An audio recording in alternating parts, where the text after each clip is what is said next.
আপনারা তো আসলে নিয়োগ পেয়েছেন, তারপর আপনাদের জয়েন্টের ডেটও দিয়েছে, কিন্তু আপনারা এখনো জয়েন করতে পারেননি। আসলে কেন এই ব্যাপারে আসলে? এটা হচ্ছে জয়েন করতে পারে না আইনি জটিলতার কারণে।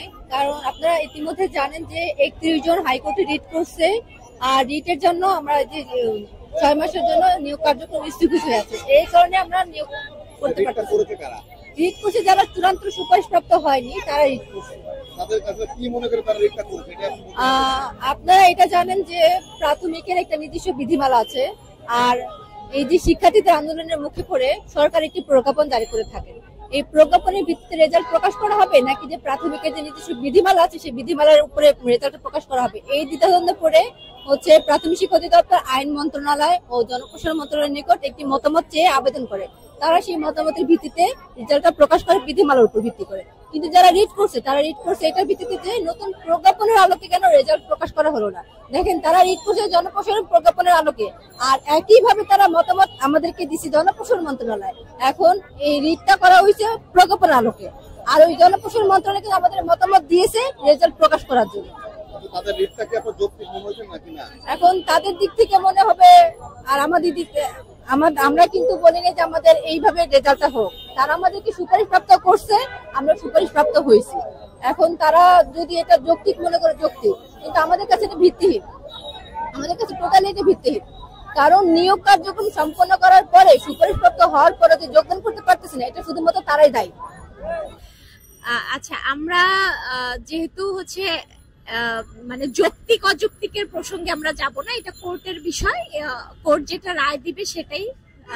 আর জয়েন করতে পারিনি, আমরা আশাবাদী এখন পর্যন্ত, আর আমাদেরকে আশ্বস্ত করা হয়েছে যে আমরা 6531 জনের কেউ বাদ যাব না। তো আশা রাখছি যে কোর্টের নিষ্পত্তি হলে আমরা হচ্ছে জয়েন করতে পারবো। আমরা এখনো আশাবাদী, আমরা কোর্টের উপর আস্থাশীল।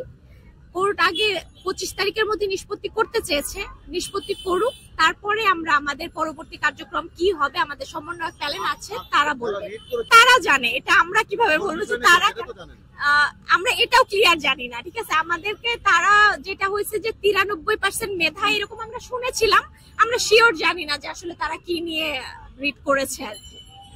শুধু আমরা জানি আমাদের যোগদান 6 মাসের জন্য স্টে করা হয়েছে, এটাই আর কি। আমরা যোগদানের ব্যাপারে আগে কোনো মানববন্ধন করি নাই, আমরা রেজাল্টের জন্য মানববন্ধন করেছিলাম। রেজাল্ট পাবলিশ হয়েছে, হওয়ার পরে যে আমাদের স্থগিত হওয়ার কারণে আমরা এই যে মানববন্ধন করছি। স্থগিত, হ্যাঁ, নোটিশ আসার কারণে রিট হয়েছে, রিট হওয়ার কারণে স্থগিতাদেশ আসছে। রিটটা রেজাল্টের পাবলিশের বিষয় নিয়ে করছে। এটা আসলে রিটের ব্যাপারে আমরা যাব না, আমরা চাই দ্রুত যোগদান, আমাদের আর কোনো দাবি নেই, আমাদের একদম লাউড এন্ড ক্লিয়ার, আমরা দ্রুত যোগদান। রিট কি নিয়ে হয়েছে আমরা তো ওইগুলা ওই বিষয়ে আমরা যাবই না, মানে কি নিয়ে আমাদের রেজাল্ট হয়েছে সেটা বিষয়ে আমরা যাবই না। কিন্তু আমাদের একটাই দাবি যে আমাদের যোগদানটা তাড়াতাড়ি হোক। আর যে পরবর্তী যে এইটা, সেটা তো প্রজ্ঞাপনের যে বিষয়টা, সেটা তো পরবর্তী নিয়োগে আসবে, এবং বিধান রঞ্জন স্যার নিজের মুখে বলছে সেটা, যে পরবর্তী সার্কুলার ক্ষেত্রে এই বিধিমালাটা সংস্কার করা হবে, এবং ওই প্রজ্ঞাপনের অনুযায়ী এটা নতুন সার্কুলার প্রদান করা হবে। হ্যাঁ হ্যাঁ হ্যাঁ, আমাদের দেখেন, আমরা বৈষম্যের শিকার। প্রথম ধাপ, দ্বিতীয় ধাপ, 2 ধাপই চাকরি করতেছে, তারা অলরেডি 6 মাসের বেতন উঠাই ফেলছে, এবং কি হ্যাঁ হ্যাঁ আমাদের বেতন উঠাই ফেলছে। আমাদের রেজাল্ট পাবলিশ হওয়ার পরে আপনার দ্বিতীয় ধাপের প্যানেল প্রকাশ করে তারা 24 ডিসেম্বর জয়েন করে ফেলছে, আর আমাদের জয়েনের ডেট ছিল 5 ডিসেম্বর। আমরা জয়েন করতে পারিনি, আমরা বড় ধরনের বৈষম্যের শিকার। আমাদের দেয়ালে পিঠ থেকে গেছে, এখন আমাদের আর পেছানোর কোনো সুযোগ নাই, তাই আমরা রাজপথে নামতে বাধ্য হয়েছি। এটা আমাদের যোগদান দিচ্ছে না, এটা কর্তৃপক্ষ জানে। আর এখানে বৈষম্য তো হচ্ছেই, কারণ প্রথম ধাপ, দ্বিতীয় ধাপ 7-8 মাস যাবত ওরা কর্মস্থলে আছে, ওরা চাকরি করছে, বেতন পাচ্ছে। কিন্তু আমরা তৃতীয় ধাপ, ঢাকা চট্টগ্রাম বিভাগ, আজকে এখনো রাজপথে। তো আমরা চাচ্ছি অতি দ্রুত আমাদের যত জটিলতা আছে এটা শেষ করে আমাদের জয়েনিংটা দিয়ে দিই। হ্যাঁ, জয়েন্টের ডেট পাওয়ার পর আপনাদের মধ্যে জটিলতা থাকার কারণটা কি? এটা কর্তৃপক্ষের বিষয়, এটা তো আমরা জানতে চাই না। আমরা শুধু চাচ্ছি যেটা জটিলতা আছে এটা তারা কর্তৃপক্ষ সমাধান করে আমাদের দ্রুত সময়ের ভিতরে যোগদান সম্পূর্ণ করুন। আমরা জানতে পেরেছি আপনাদের মধ্যেই কেউ রিড করে বসছে আর কি। না, আমাদের মধ্যে না, আপনাদের যারা পরীক্ষা দিয়েছে ওরা পাস করে নাই, আমাদের ভিতরে না। হ্যাঁ, আপনাদের সঙ্গে পরীক্ষা দিয়েছিল। হ্যাঁ, ওরা সুপারিশ প্রাপ্ত না। হ্যাঁ, এটা তো অযৌক্তিক, এটা অযৌক্তিক না। কেন এটা এটা ওদের ব্যাপার, ওরা পাস করে নাই, ওরা সুপারিশ প্রাপ্ত না। ওরা কেন রিড করেছে এটা ওদের বিষয়, আমরা এটা জানতেও চাই না। আমরা শুধু চাই আমরা নিয়োগপত্র হাতে পেয়েছি, আমরা যোগদান চাই। আমাদের সুপারিশপ্রাপ্ত করা হয়েছে 6531 জনকে। আমাদের রেজাল্টটা দেওয়া হয়েছে অক্টোবরের 31 তারিখে। 31 তারিখে দেওয়ার পরে তার 15 দিনের মাথায় আমাদের যাবতীয় কার্যক্রম মানে ডকুমেন্টস ডিপি অফিসে প্রদান করা থেকে শুরু করে সব কার্যক্রম সম্পন্ন করা হয়েছিল। মেডিকেল থেকে শুরু করে আমরা সবকিছু করেছিলাম। তো আমাদের জয়েনিং, হ্যাঁ, আমাদের কিছু কিছু উপজেলায় কিছু কিছু জেলায় ভেরিফিকেশন হয়ে গিয়েছিল। তো সেক্ষেত্রে আমাদের অধিদপ্তর থেকে, প্রাইমারি অধিদপ্তর থেকে আমাদের জয়েনিং দিয়েছিল ডিসেম্বরের 5 তারিখ জেলা শিক্ষা অফিসে, আর 8 তারিখ দিয়েছিল আমাদের উপজেলা অফিসে মানে স্কুলে প্রদান দিয়েছিল। কিন্তু সেক্ষেত্রে আমাদের 15 তারিখের মধ্যে আমাদের একটা পক্ষ আমাদের এগেইনস্ট অধিদপ্তরের এগেইনস্ট একটা রিচ করে। তো সেক্ষেত্রে আমাদের রিচ করার কারণে আমাদের মাননীয় আদালত হচ্ছে আমাদের নিয়োগ কার্যক্রমটা স্থগিত করে দেয়। তার আপনাদের পক্ষের লোক না, আমাদের পক্ষের লোক তারা আমাদের যারা সুপারিশপ্রাপ্ত হয়নি, যাদের চাকরি হয়নি, ভাইভাতে টিকেছে, তারা হচ্ছে রিচ করেছে। 31 জন রিচ করেছে টোটাল। আচ্ছা, ওরা রিট করেছে, ওদের কথা হচ্ছে ওরা শূন্য পদের পূরণ চায়। তো ওদের দাবি হচ্ছে মাত্র 6531 জন কেন নেওয়া হলো, আরো বেশি কেন নেওয়া হলো না, এটা হচ্ছে একটা দাবি। আর একটা দাবি হচ্ছে এই রেজাল্টটা কেন 19 বিধিতে দেওয়া হলো, এই রেজাল্টটা কেন জুলাই বিপ্লবের পরে কোটায় দেওয়া হলো, কেন রেজাল্টটা কেন 93 ভিত্তিতে দেওয়া হলো না, এটা হচ্ছে একটা দাবি। এই দুইটা দাবি ছিল ওদের। জি, এটা তো কোনো দিক দিয়ে যৌক্তিক না। কারণ যৌক্তিক না কেন, এই রেজাল্টটা আমরা পরীক্ষা দিয়েছি 2023 সালে, সার্কুলার ছিল 2023 সালে। একই সার্কুলারে দুইটা পরীক্ষা সম্পন্ন হয়েছে, প্রথম ধাপ, দ্বিতীয় ধাপ, তৃতীয় ধাপ। এটা কিন্তু একটা সার্কুলারের আরেকটা অংশ, যেহেতু এটা তৃতীয় ধাপ। প্রথম ধাপও কিন্তু 19 বিধি অনুযায়ী রেজাল্ট হয়েছে, তারা জয়েন করেছে। দ্বিতীয় ধাপও কিন্তু প্রথম 19 বিধি অনুযায়ী রেজাল্ট হয়েছে, তারা জয়েন করেছে। তৃতীয় ধাপের কিন্তু আমাদের রেজাল্ট থেকে শুরু করে, হ্যাঁ, আমাদের ভাইবা সবকিছুই আমাদের রেজাল্টটা তৈরি হয়েছিল জুলাই বিপ্লবের আগে। তো সেক্ষেত্রে প্রশাসন বা কর্তৃপক্ষ কিভাবে এই রেজাল্টটা এই জুলাই বিপ্লব 93-তে দিবে? তারা তো 93-তে রেজাল্ট তৈরি করেনি, কারণ তারা তো কোটার ভিত্তিতে রেজাল্টটা তৈরি করেছিল। আমরা যারা সুপারিশপ্রাপ্ত হয়েছি তারা এখানে তো সবাই 60% অলরেডি নারী কোটায় ছিল, 20% পোষ্য কোটায় ছিল, 20% বিজ্ঞান কোটায় ছিল। তাহলে সেখানে এই 100%-এর ভিতরে 93 এটা কিভাবে সম্ভব হয়, যেহেতু রেজাল্টটা আগে তৈরি করা? আর সেক্ষেত্রে অধিদপ্তর মনে করেছিল যে যদিও জুলাই বিপ্লবের পরে তারা এই রেজাল্টটা দিতে যাচ্ছে, সেক্ষেত্রে যদি ছেলে মেয়েরা যদি ঝুলে থাকে, তাদের যদি নিয়োগ কার্যক্রম ব্যাহত হয়, তো সেক্ষেত্রে তাদের একটা মানে রিট আসতে পারে, বাধার হুমকি হতে পারে। তো সেক্ষেত্রে কি করা যায় তারা করেছিল, তারা প্রাথমিক ও গণশিক্ষা মন্ত্রণালয়কে একটা চিঠি দিয়েছিল যে এই রেজাল্ট আমরা কিসের ভিত্তিতে দিব, যেহেতু দেশে একটা জুলাই বিপ্লব হয়েছে, একটা কোটার একটা সংস্কার হয়েছে। তো সেক্ষেত্রে প্রাথমিক ও গণশিক্ষা মন্ত্রণালয় বরাবর আমাদের শিক্ষা সচিব বরাবর একটা চিঠি দিয়েছিল আমাদের অধিদপ্তর। তারা আবার এটা জনপ্রশাসনে ট্রান্সফার করে দেয়, জনপ্রশাসনের মতামতের জন্য দিয়ে দেয়। তো জনপ্রশাসন থেকে আবার এটা অনুমোদন করার জন্য তারা আবার আইন মন্ত্রণালয়ের কাছে মতামত চায়। আইন মন্ত্রণালয়ের কাছে মতামত চায়। তখন আমাদের উপদেষ্টা মাননীয় উপদেষ্টা আসিফ নজরুল স্যার, উনি ওনার স্বাক্ষরে, ওনার মতামতের ভিত্তিতেই আমাদের রেজাল্টটা 19-এর ভিত্তিতে কার্যকর হয়। তো আমাদের রেজাল্টটা, আমাদের কথা হচ্ছে 3টা মন্ত্রণালয়ের সুপারিশ যেখানে নেওয়া হয়েছে, 3টা মন্ত্রণালয়ের মতামত যেখানে নিয়েছে, তারা সবাই যেহেতু 19-এর পক্ষে রায় দিয়েছে, তারপরেও কেন আমরা এইভাবে ঝুলে থাকছি? তারপরেও কেন আমরা নিয়োগ কার্যক্রম থেকে ব্যাহত হচ্ছি? তারপরেও কেন আমরা জয়েন করতে পারছি না? এই 6531 জন আমাদের দাবিটা হচ্ছে আমরা দ্রুত যোগদান করতে চাই। আমাদের আদালতে বিগত দিনগুলোতে আমরা মোটামুটি অলমোস্ট 3টা শুনানি হয়েছে, কিন্তু 3টা শুনানির কোনো শুনানিতে আমরা কোনো রায় পাই নাই। আমাদের পক্ষে এখন পর্যন্ত আমরা কোনো রায় পাচ্ছি না, তাদের পক্ষেও রায় যায় না, আমাদের পক্ষেও রায় আসে না। আমরা কেন এইভাবে ঝুলে থাকবো? আমাদের 6531 জনের কি দোষ? আমরা কি দোষ করেছি? আমরা কেন রাস্তায় রাস্তায় থাকবো? আমরা কেন আদালতে থাকবো? আমরা কেন অধিদপ্তরে যাবো? আমরা কি দেশের কাছে এতই বড় বোঝা হয়ে গেছি যে আমাদের দায়িত্ব নেওয়ার মতো এই দেশে কেউ নাই? রাষ্ট্র কি আমাদের দিকে একটা করে ফিরে তাকায় না? আমাদের কি অপরাধ? আমরা সুপারিশপ্রাপ্ত হয়েছি, আমাদেরকে রাষ্ট্র সুপারিশপ্রাপ্ত করেছে। আমরা নিজের মেধার যোগ্যতায়, আমরা নিজে লেখাপড়া করে, কষ্ট করে, খেয়ে না খেয়ে, সারাদিন টিউশনি করে, অনেক কষ্টে আমরা এই চাকরিটা পেয়েছি।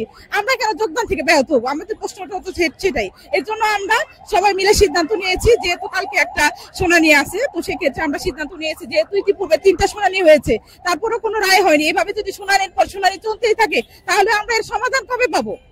এর জন্য আমরা বাধ্য হয়ে, যেহেতু আমরা সুপারিশপ্রাপ্ত শিক্ষক, আমাদের গায়ে একটা ট্যাগ লাগানো হয়েছে যে আমরা শিক্ষক, এভাবে তো আমরা চাইলে মাঠে আসতে পারি না, মাঠে এসে আন্দোলনও করতে পারি না, কারণ সবার সাথে আমাদের একটা ভেদাভেদ হয়ে গেছে। আমরা হচ্ছে শিক্ষক, জাতির গড়া কারিগর হচ্ছে আমরাই যদি মাঠে থাকি তাহলে এই রাষ্ট্রকে চালাবে। সেই লজ্জার খাতিরে আমরা এতদিন মাঠে নামি না, কিন্তু এখন যখন দেখতেছি আমাদের দেয়ালে পিঠ থেকে গেছে, আমাদের অধিদপ্তর নীরব, আমাদের মন্ত্রণালয় নীরব, আমাদের আদালত কর্তৃপক্ষ আমাদের ব্যাপারে কোনো সুরাহা করতেছে না, সেক্ষেত্রে আমরা বাধ্য হয়ে আজকে আমরা মানববন্ধন আয়োজন করেছি। আসলে আমরা এখানে আসছি হচ্ছে আমাদের হচ্ছে মানে তৃতীয় ধাপে আমরা সুপারিশ প্রাপ্ত, আমাদের এখন যোগদান হচ্ছে না। আমরা যোগদানের দাবিতে এখানে আসছি মানববন্ধন করার জন্য, যে আমাদের যোগদান নিশ্চিত করতে হবে। যোগদানটা কেন হচ্ছে না? আপনারা নিয়োগ তো পেয়েছেন। হ্যাঁ, হচ্ছে না, বিরোধী দল হচ্ছে আমাদের রিট করছে। রিট করেছে কারা? করছে হচ্ছে যারা মানে সুপারিশ প্রাপ্ত হয় নাই, এরা এই যারা উত্তীর্ণ হতে পারে না তারা রিট করছে আমাদের ইসে। আসলে কি রিটটা কি ছিল? রিটটা ছিল হচ্ছে কোটা নিয়ে। আমাদের কোটা নিয়ে কোনো কথা না, আমাদের কথা হচ্ছে আমরা সুপারিশ প্রাপ্ত হয়েছি, সার্কুলার অনুযায়ী আমাদের নিয়োগ দিতে হবে, নিয়োগ দিতে বাধ্য। কারণ আমরা পূর্বে মনে করেন চাকরি ছিল, আমরা ছেড়ে দিচ্ছি, আমাদের এটা আমরা নিয়োগ, আমরা জয়েন করবো 5 তারিখে, তার পূর্বে আমরা চাকরি ছেড়ে দিচ্ছি। এখন আমরা আজকে রাজপথে, আমরা সামাজিক ভাবে, মানসিক ভাবে, পাড়া প্রতিবেশী সব ক্ষেত্রে আমরা অবহেলিত, মানে মনে করেন যে আমরা হেয়পূর্ণ হয়ে আসছি। কারণ আমাদের আজকে আমরা শিক্ষক হয়ে কেন আমরা আজকে রাজপথে? প্রথম ধাপ, দ্বিতীয় ধাপ জয়েন করছে, তারা চাকরি করতেছে, তাহলে আমরা কেন আজকে বিদ্যালয়ে থাকার কথা, সেখানে আমরা রাজপথে কেন? এটা আমাদের দাবিদার যে আমাদের যোগদান নিশ্চিত করতে হবে। কথা বলতে আমাদের প্রাইমারি একটা নিজস্ব বিধিমালা আছে, যেটা 2019 বিধিমালা নামে পরিচিত। এখন আমাদের প্রথম ধাপ মানে এই 23 সালের প্রথম ধাপ, দ্বিতীয় ধাপ সে বিধিমালা অনুযায়ী নিয়োগ হয়ে গেছে এবং তারা বেতন পাচ্ছে 6-7 মাস ধরে, কিন্তু আমরা একই সাথে নিয়োগ পাওয়ার পরও আমাদের কেন মানে যোগদান করানো হচ্ছে না? এ কারণে হলো আমাদের মূলত আজকে এখানে আসা।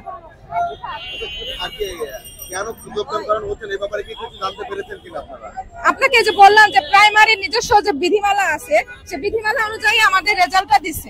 এখন আমাদের কিছু প্রার্থী আছে যারা উত্তীর্ণ হতে পারে নাই, তারা আমাদের এটা পক্ষে রিট করছে যে কেন এই বিধিমালা অনুযায়ী। বিধিমালাতে আমাদের উল্লেখ ছিল যে 60% নারী কোঠা, 20% পোষ্য কোঠা, 20% বিজ্ঞান কোঠা। এখন এটাতে কেন রেজাল্ট দিল? যেহেতু সরকার পরিবর্তন হয়েছে, সেহেতু নতুন মেধার ভিত্তিতে নিয়োগ হবে, এটা এ কারণে তারা হচ্ছে রিট করছে। কিন্তু আমাদের এই সার্কুলারটা তো মূলত 2 বছর আগে, সেই 23 সালের। এখন ওই 2 বছর আগের সার্কুলার যেটা 19 বিধিমালা অনুযায়ী হয়েছে, সেটা তো আর এখন এই নতুন প্রজ্ঞাপনের সাথে সাংঘর্ষিক না, কারণ এখানে বিধিমালা পরিবর্তন করতে হলে অনেক কিছু আছে। যে বিধিমালা তো পরিবর্তন হয়নি, বিধিমালা তো এক আছে। ইভেন আমাদের যে নতুন সরকার আসছে, এই সরকার আসার পরও অনেক প্রতিষ্ঠান তাদের নিজস্ব বিধিমালা অনুযায়ী সার্কুলার দিচ্ছে। তো এখানে তো আমরা ভুক্তভোগী হয়ে গেছে, এখানে তো আমাদের কোনো দোষ নাই। তারপরও আমরা আমাদের নিয়োগ থেকে বঞ্চিত। আমরা যেদিন নিয়োগপত্র হাতে পাবো, ঠিক তার আগের দিন আমাদের এই নিয়োগপত্রটা স্থগিত করে দেয়। এমনকি কোন কোন জেলায় নিয়োগপত্র তারা পেয়ে গিয়েছিল, আবার না কেউ জয়েন করতে পারে নাই। আমাদের কোন কোন জেলায় পুলিশ ভেরিফিকেশনও সম্পূর্ণ হয়ে গেছে। আমরা মেডিকেল করছি, আমাদের আনুষঙ্গিক অনেক খরচ হয়েছে। আর আমরা তো চাকরিটা আমাদের মেধার ভিত্তিতে পেয়েছি, যেখানে 3-4 লাখ অ্যাপ্লাই করছিল, তার থেকে প্রিলি উত্তীর্ণ হয়েছে, তারপর ভাইবা উত্তীর্ণ হয়েছে। তো আমরা তো এখানে এমনি কোথায় চান্স পাই যায়নি। তো এখন আমরা চাই দ্রুত আমাদের জানুয়ারি 25 তারিখের মধ্যে আমাদের এই নিয়োগটা সম্পূর্ণ করতে। আসলে 5 তারিখে আমাদের যোগদানের কথা ছিল, কিন্তু একটা 19 তারিখের একটা রিটের জন্য আমরা নিয়োগ বঞ্চিত হয়েছি। আমাদের 20 তারিখে অ্যাপয়েন্টমেন্ট কার্ড পাওয়ার কথা ছিল। এখন আমাদের দ্রুত যোগদানের জন্য আমরা আন্দোলনের জন্য আসছি মানববন্ধনে। এটা হয়েছে আপনার জনপ্রশাসন মন্ত্রণালয় প্লাস আইন মন্ত্রণালয়ের সিদ্ধান্ত ক্রমে অধিদপ্তর 19 বিধি অনুসরণ করে রেজাল্ট দিছে। এটা তো আমাদের কোনো নাই, হাত নাই, এটা তারাই ওইভাবে সুপারিশপত্র করছে। তারপরেও মানে কিছু ছাত্রছাত্রীরা আপনি 93 বিধির জন্য রিট করে বসে, এটা 19 তারিখে আমাদের নিয়োগ কার্যক্রম স্থগিত করে দিয়েছে। রিটটা হয়েছে আপনার 19 বিধি অনুসরণ 93% মেধার জন্য এটা রিট করছে। কিন্তু আমাদের এই সার্কুলারটা 2023 সালের জুন মাসে এই আসছিল, প্রজ্ঞাপনের আওতায় 19 বিধি অনুসরণ করে মানে রেজাল্টটা দিচ্ছে। কিন্তু তারা তো এই জিনিসটা বুঝে না, যেখানে নাকি আপনার জনপ্রশাসন মন্ত্রণালয়, আইন মন্ত্রণালয়ের সিদ্ধান্ত নিয়ে অধিদপ্তর রেজাল্টটা দিয়েছে। তারপরে লোকজন মানে ছাত্রছাত্রীরা মানে যারা নাকি নিয়োগ বঞ্চিত হয়েছে তারাও রিটটা করে বসেছে। রিটটা কি এটা কোথায় চাকরি হয়েছে এরকম বিষয় নিয়ে তারা উল্লেখ করেছে? হ্যাঁ, এটা নিয়ে কি করছে। আপনার কি মনে হয়? আমার আর মনে হবে কি, আমরা তো এখন এটা ভুক্তভোগী শিকার হয়েছি। চারদিকে মনে করেন মানুষের লাঞ্ছিত মানে অর্থনৈতিক দিক থেকে মানে হেয়পূর্ণ হয়ে গেছে। এখন নানান জনের মানে কথা শুনতে হইতেছে। এখন নিয়োগ আমরা তো নিজের থেকে সুপারিশপ্রাপ্ত হইনি, তারাই আমাদের সুপারিশপ্রাপ্ত করেছে অধিদপ্তর থেকে। কিন্তু অধিদপ্তর থেকে একটু গাফিলতি করতেছে জিনিসটা। যেটা নাকি মামলাটা হয়েছে এটা হয়েছে অধিদপ্তরের নামে, আমাদের নামে তো হয় নাই। অধিদপ্তরের এটা সিদ্ধান্ত নিলে পরে ওরা সমাধান করে দিতে পারে, কিন্তু এটা করতেছে না। এর জন্য আমরা মানববন্ধনটা করতেছি। আসলে এখানে আমাদের যারা পরীক্ষা দিছিল মানে রিটেন ছিল এবং তারা চূড়ান্তভাবে সুপারিশপ্রাপ্ত হয় নাই, এবং তাদের ধারণা এটা 19 বিধি অনুষ্ঠান 93% রেজাল্ট হয় নাই। এখন এ জায়গা হলো 93% রেজাল্ট হয় নাই, এটা জনপ্রশাসন মন্ত্রণালয় এবং আইন মন্ত্রণালয়ের মতামতটা নিয়ে রেজাল্ট হয়েছে। এখন তাদের ধারণা হয়তো যে 93% রেজাল্ট হলো না কেন, কিন্তু আমার প্রশ্ন হলো যে আমরা যারা সুপারিশপ্রাপ্ত হয়েছি আমরা কেন এখান থেকে দীর্ঘ 5 তারিখে ডিসেম্বরের 5 তারিখে যোগদান ছিল, আজকে প্রায় 1.5 মাস যাবত আমরা এই বঞ্চিত মানে আত্মীয় স্বজন, প্রতিবেশী এবং সামাজিক এবং অর্থনৈতিক দিক দিয়ে মানে ক্ষতিগ্রস্ত হচ্ছি। কিন্তু আমরা কেন এটা তো জনপ্রশাসন এবং আইন মন্ত্রণালয়ের মতামত নিয়ে রেজাল্ট হয়েছে, তাহলে কেন আজকে আমাদের এই রাজপথে আসতে হলো বা আমরা এইভাবে বঞ্চিত হচ্ছি? তো তাদের কাছে আমার বলা উদ্দেশ্য যে অধিদপ্তর যদি এটাকে যদি আরো কিছু লোক মানে নিয়ে যদি মানে 2000 বা 1500 লোক নিয়ে যদি তাদেরকে নিয়োগ দেওয়া আমাদের কোনো কথা, কিন্তু আমাদের হলো খুব দ্রুত যেন আমাদের এই ঝামেলাটা মিটে যায় এবং আমরা দ্রুত যেন যোগদান করতে পারি, এবং তাদের কাছে এটাই আমাদের দাবি আর কি, অধিদপ্তরের কাছে আর কি। আপনাদের এই যে আপনাদের এক পক্ষ আর কি পরীক্ষা তো আপনাদের সঙ্গে দিয়েছিল, যারা সুপারিশপ্রাপ্ত নন তারা রিট করেছে, কেন রিট আসলে তাদের মাথায় রিটটা কেন আসলো বা করলো কেন? রিটটা করলো আসলে তারা সুপারিশপ্রাপ্ত চূড়ান্তভাবে সুপারিশপ্রাপ্ত হয় নাই। তাদের ধারণা হয়তো 93% দিলে তারা সুপারিশপ্রাপ্ত হতো, কিন্তু আমার যতটুকু জানা আইন মন্ত্রণালয় এবং জনপ্রশাসন মন্ত্রণালয়ে যে আপনি জুলাই 21 তারিখে যে একটা প্রজ্ঞাপন হয়েছিল ওখানে বলা হয়েছে যে, এবং বর্তমানে কয়েকটা নিয়োগ প্রক্রিয়া যে শেষ হয়েছে, বিশেষ করে আইন আপনার কৃষি মন্ত্রণালয়, আমাদের দুর্যোগ ব্যবস্থাপনা মন্ত্রণালয় এবং আরো কি রেল মন্ত্রণালয় যে নিয়োগগুলো সম্পন্ন, তো ওখানে বলা হয়েছে যে পূর্বে যতগুলো নিয়োগ প্রক্রিয়া রিটেন এবং ভাইভা হয়েছে সবগুলা আপনার আগের ভাবে হবে, এবং জুলাইয়ের পরে যেমন আগস্ট সেপ্টেম্বর যে সার্কুলার হয়েছে এবং রিটেন পরীক্ষা হচ্ছে সেগুলো আপনার ওই 93 হবে, এবং তারপরে এরা না বুঝে মনে করেন এটা রিটটা করছে আর কি।